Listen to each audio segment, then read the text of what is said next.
The bell above the diner door rang softly as Emily stepped inside, unaware that her quiet evening would turn into something unforgettable. This is the kind of story that reminds us how quickly kindness is tested and why respect matters. Welcome to Kindness Studio, where powerful human stories begin. Emily chose a corner booth in the small Route 66 diner, the smell of coffee and fried bacon filling the air. She wore jeans and a plain shirt. Nothing flashy, nothing that invited attention. She only wanted a warm meal before continuing her drive through Arizona. Across the room, a group of men laughed loudly, their empty beer bottles cluttering the table. Their eyes followed Emily as she sat down. The laughter shifted into whispers, then mocking smiles. Emily felt it, but she kept her head down, pretending not to notice. One of the men stood up and walked past her table, brushing his shoulder against hers on purpose. She looked up, calm but alert. Before she could react, another man reached out, grabbing her shirt and tearing it slightly, laughing as if it were harmless fun. The diner froze. Forks paused mid-air.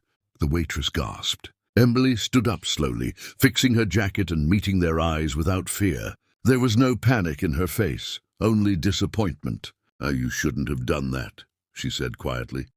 The men laughed again, thinking they had won. They didn't know Emily wasn't alone in this world. Outside, the distant rumble of engines was already growing closer, carrying a truth that would soon change.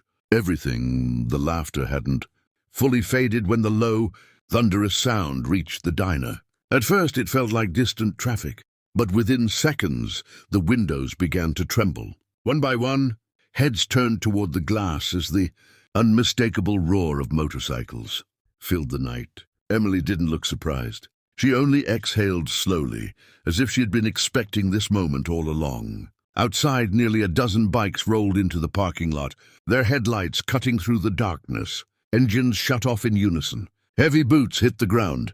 The men inside the diner shifted in their seats, suddenly aware that something had gone terribly wrong. The confidence on their faces drained, replaced by nervous glances and forced laughter. The diner door opened. A tall man with a grey beard and a Hell's Angels patch on his leather jacket stepped inside. His presence alone silenced the room. He didn't raise his voice. He didn't need to. His eyes went straight to Emily, noticing the torn fabric near her shoulder. His jaw tightened. He turned slowly toward the men at the booth.